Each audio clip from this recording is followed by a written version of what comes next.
ஓம் ஸ்ரீ குருப்யோ நமஹ.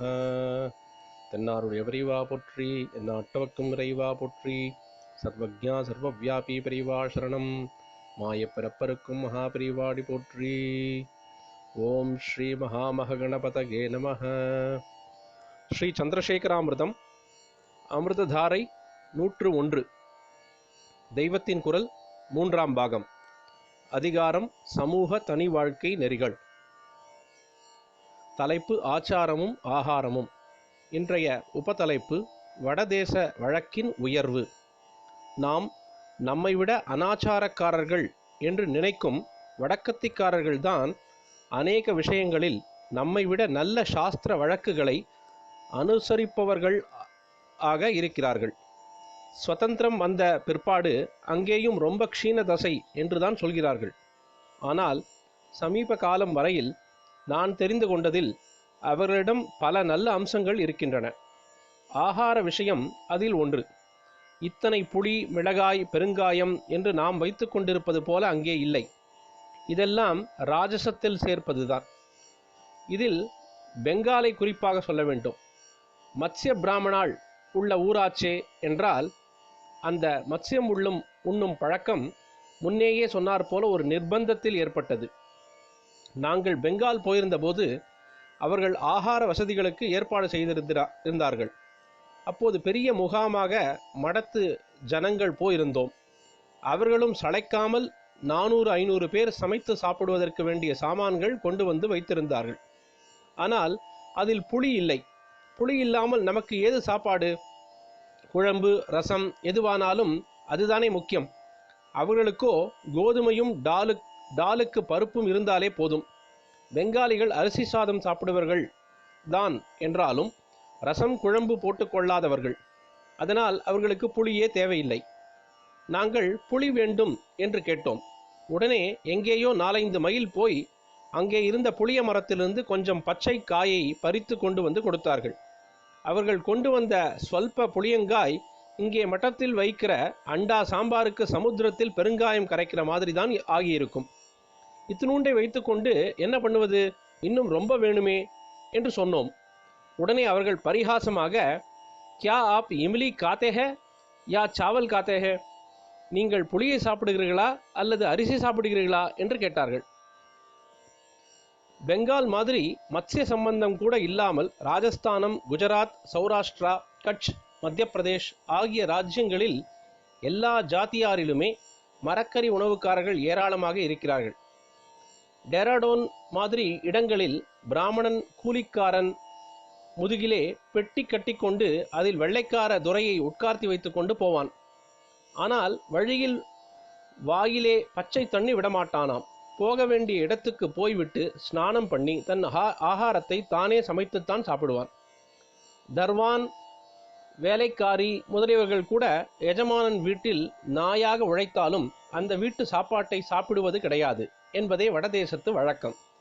ஜாதியில் உசத்தி தாழ்த்தி சொல்லிக்கொண்டு தாழ்ந்தவன் வீட்டில் உசந்தவன் சாப்பிட்டால் என்ன என்று கேட்டுக்கொண்டு எல்லாவற்றுக்கும் குழம்பி பல பட்டடை பண்ணுவதுதான் சீர்திருத்தம் என்று இங்கே நாம் நினைக்கிறோம் என்றால், அங்கே தாழ்ந்த நிலையில் உள்ள வேலைக்காரன் கூட உயர்ந்த நிலையில் உள்ள முதலாளி வீட்டில் சாப்பிடுவதில்லை என்று இருக்கிறான்.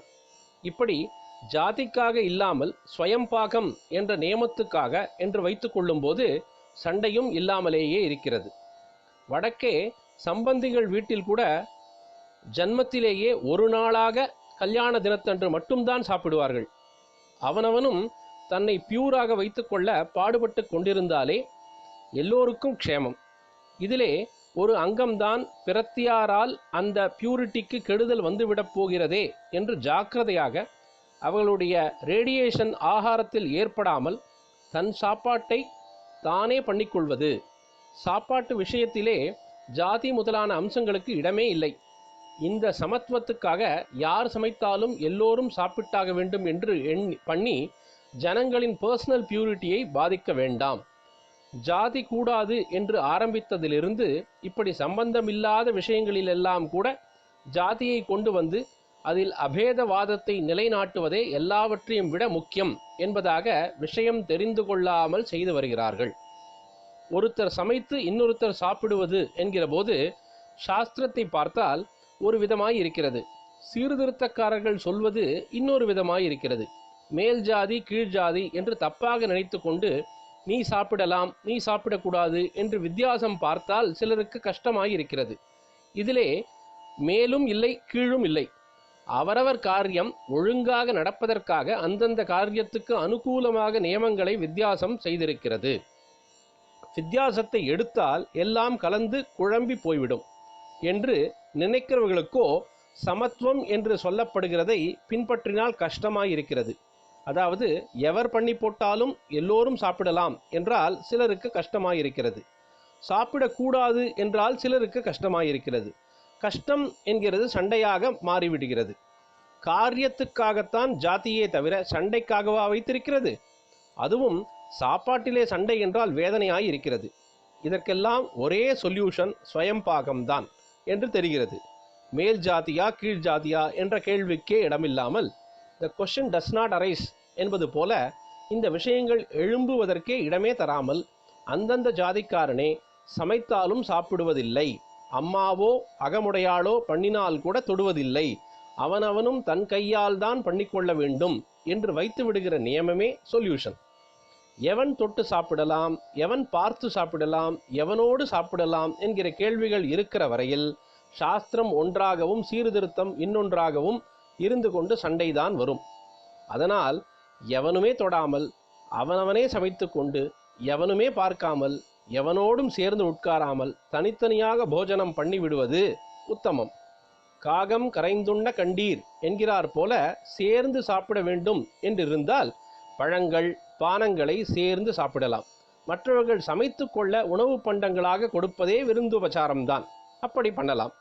இதுவரை தட்சிணத்தில் நம்மை விட கடும் குலாச்சாரம் உள்ளவர்களின் கையில் அல்லது பர்சனலாக நம்மை விட சுத்தமானவர்களின் கையிலிருந்து வாங்கி சாப்பிடலாம் என்று இருந்து வந்திருக்கிறது.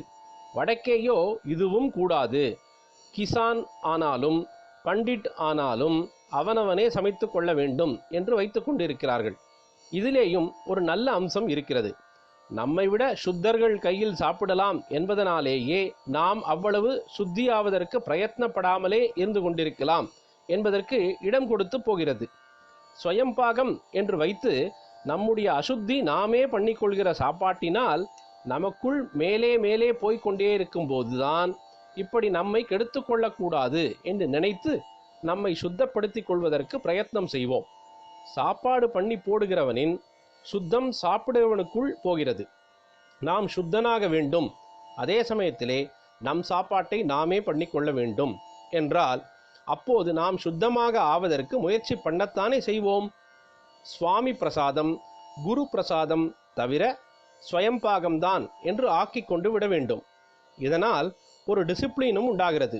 சும்மா உட்கார்ந்து கொண்டிருக்கவோ அரட்டை சீட்டு சினிமா என்று போகவோ விடாமல் சமையல் வேலை என்று ஒருத்தனை கட்டி போடுகிறதல்லவா. இதில் தானே பண்ணிக்கொள்வதால் நிறைய தினுசு வேண்டாம் என்று நாக்கு டிசிப்ளினும் வருகிறது. சமைத்ததில் சத்வரசம் இருக்க வேண்டும் என்பதை உத்தேசித்து அப்போது நாம ஜபம் செய்கிற டிசிப்ளின் வேறு வந்து விடுகிறது. தானே பொங்கி போட்டுக்கொள்வது என்கிற அல்பமாக தோன்றுகிற தர்மாச்சாரத்துக்கு இத்தனை நல்ல பலன்கள். எப்படி கற்றுக்கொள்வது என்று புருஷர்களாய் பிறந்தவர்கள் பிரமிக்க வேண்டியதில்லை. இப்படித்தான் இருக்கணும் என்ற எண்ணம் வந்துவிட்டால் ஈஸியாக கற்றுக்கொண்டு விடலாம். பொம்மநாட்டி குழந்தைகள் சூட்டிகையாயிருந்தால் அரைத்து கரைத்து இத்தனை தினசோடும் சமைப்பதற்கு 12 வயசுக்குள் கற்றுக்கொண்டு விடவில்லையா? வெரைட்டி இல்லாமல் சிம்பிளாக ஒரு சப்பாத்தி அல்லது ஒரு பொங்கல் ஒரு தயிர் என்ற ஆகாரத்தை ஆக்கி கொண்டு விட்டால் 4 நாளில் கற்றுக்கொண்டு விடலாம். என் அபிப்பிராயம் 15 நிமிஷத்தில் தயாரிக்கக்கூடியதாக ஏதாவது ஒரு சிம்பிள் ஆகாரத்தை புருஷர்கள் அத்தனை பேரும் தெரிந்து கொண்டு தாங்களே அதை பண்ணி போட்டுக்கொண்டு சாப்பிட விட வேண்டும் என்பது. அமிர்ததாரை தொடர்ந்து பொழியும். பிரதோஷ சங்கர பிரத்யக்ஷ சங்கர தென்னாருடைய பெரியவா போற்றி, என் நாட்டுவக்கு முறைவா போற்றி, சர்வஜா சர்வவியாபி பெரியவா சரணம், மாய பிறப்பருக்கும் மகா பெரியவாடி போற்றி.